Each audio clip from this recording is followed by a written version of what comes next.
Not increase of consciousness is the goal, but enhancement of power.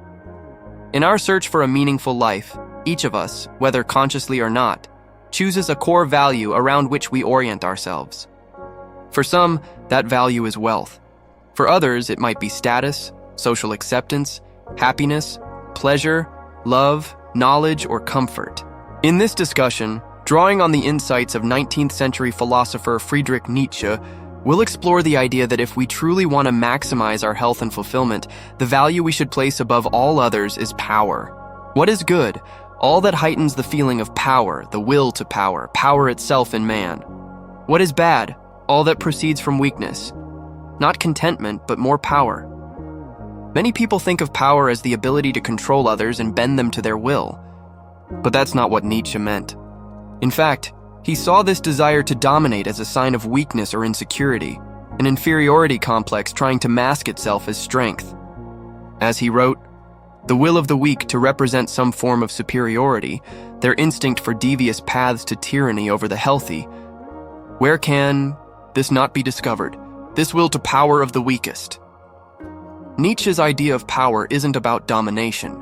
It's about the kind of power we cultivate and express within ourselves. It's a kind of inner strength, what he called growth and expansion, or what the philosopher John Richardson described as the enhancement of a capacity or an activity already given. Consider an athlete becoming stronger, a writer refining her prose, an orator improving his public speaking, or a teacher deepening her ability to educate. All of these are expressions of growing power. In Nietzsche's Values, Richardson expands on this idea of power as the highest form of life. Power is more life not by its mere continuation, nor by its multiplication, but by life being raised to a higher level of capacity and control. Power is transitioned to a higher level, a self-overcoming. The point to my life is my growth or strengthening, and this lies not merely in expanding but in ascending, which involves overcoming previous states of myself. Embedded in Nietzsche's work is a kind of blueprint for how to cultivate this kind of power. The first step is to set a goal, one that meets 4 key criteria. First, the goal must be meaningful and challenging. Second, it must promote health and well-being, either your own or that of others. Third, it should drive you toward personal excellence. And fourth, it must be self-chosen, an authentic expression of your individuality. Or as Nietzsche put it in an unpublished note, the question of what purpose humanity serves should not even concern us, why you are here, that you must ask yourself. And if you have no ready answer, then set for yourself goals, high and noble goals. Once you've set a goal that meets these conditions, the next step is simple in theory but difficult in practice. Dedicate time each day to pursuing it. As you do, you'll encounter obstacles, self-doubt, fear, anxiety, laziness. You may lack time or resources, others may doubt you, or your health and relationships may falter. But in Nietzsche's view, these resistances aren't just annoyances, they're opportunities. Each time you stretch your limits to overcome resistance, you increase your power. In this way, resistance becomes an ally to growth, much like a skilled opponent brings out the best in a warrior. The will to power can only express itself against resistances. It seeks what resists it. All expansion, incorporation, growth is striving against something that resists. A strong nature needs resistance, hence it seeks resistance. If we learn to embrace what Nietzsche called the game of resistance and victory, then the very things that challenge us become the fuel for our transformation. This journey, what Nietzsche described as the game of resistance and victory, consists of a cycle. A hindrance is overcome, only to be followed by another, which is again overcome. With each resistance we conquer, our power grows, and eventually, we reach the goal we've set for ourselves. But Nietzsche's vision doesn't end there. The final step in his guide to power is to leave behind the goal we've achieved, along with everything we've become, created, or accomplished, and set our sights on a new, greater challenge. Whatever I create and however much I love it, soon I must oppose it and my love. Thus my will wills it. Philosopher Bernard Regenster offers further insight. He who wills power must not, strictly speaking, destroy what he has created or hate what he loved. Rather, he must overcome what he loved or created. His will to power soon induces him to find any given creative achievement, any attained object of a determinate desire, no longer satisfying, no longer enough. The agent in pursuit of power does not seek achievements, so to speak, but achieving. What he needs are fresh, new, perhaps greater challenges. And this explains why the pursuit of power assumes the form of growth or self-overcoming. Nietzsche emphasizes that this cycle, the constant striving, growing, and overcoming, has no final destination, no ultimate finish line. As he writes in The Will to Power, the pursuit of power is without final goal, unless the joy of the circle is itself a goal. The circle he refers to is the ongoing rhythm of choosing a goal, overcoming resistances, growing in strength, reaching the goal, then moving beyond it to begin again. Life, structured around the pursuit of power, becomes a continual process, an endless becoming. There is no final point at which we are done, no place to rest permanently, except of course in death. But this isn't cause for despair. Nietzsche suggests that if we live in accordance with this rhythm, we can find meaning and even joy in the process itself. Not the joy of reaching a final state, but the joy that spontaneously arises from growing stronger, from overcoming. What is happiness? The feeling that power increases, that a resistance is overcome. Joy is only a symptom of the feeling of attained power. One does not strive for joy. Joy accompanies.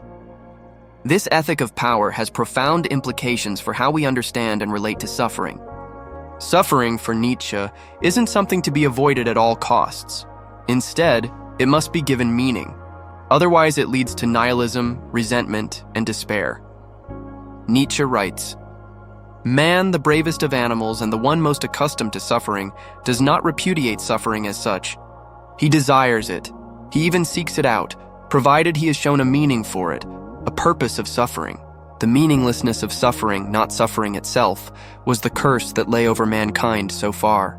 To solve this age-old problem, many religious, philosophical, and political systems have proposed that the world we live in, the one in which we suffer, is just a temporary stop on the way to a better one. A true world beyond this one, where suffering is either minimized or eliminated entirely. Examples of these true worlds include religious heavens or imagined social and political utopias said to exist just beyond the horizon of history. These worldviews attempt to give suffering a purpose by promoting the belief that if we endure our current hardships, we will one day find redemption in a reality free from suffering. But Nietzsche saw a fatal flaw in these so-called solutions. They devalue the only world we truly know, the here and now. They teach us to turn away from this life, this moment, in favor of a future or a realm whose existence we must accept on faith. The concept beyond, true world, invented in order to devalue the only world there is, in order to retain no goal, no reason, no task for our earthly reality. In contrast, Nietzsche's ethics of power offers a radically different and far more grounded approach. If we recognize power, understood as growth, expansion, and the enhancement of our capacities, as the highest human value, then we must also recognize the value of the resistances we face, for they are what allow us to become more powerful. Suffering is simply resistance felt at a personal level. It is the experience of being hindered, blocked, or challenged. Therefore, if we value power, we must also come to value suffering, not as something to avoid at all costs, but as something necessary and even desirable. Nietzsche puts it bluntly, human beings do not seek pleasure and avoid displeasure. What human beings want is an increase of power. Driven by that, will they seek resistance?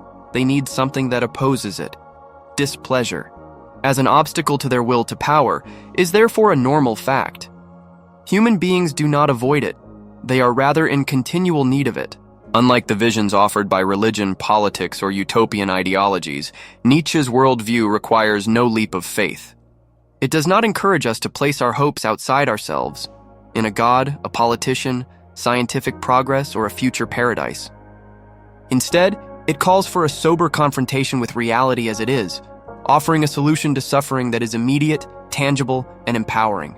This worldview promotes a life of meaningful and productive action, serving as an antidote to the passivity and despair that have come to characterize much of modern civilization.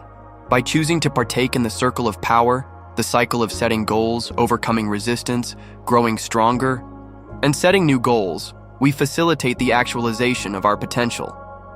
In doing so, We cultivate what Nietzsche called great happiness and great health, the rewards of those who dare to seek power.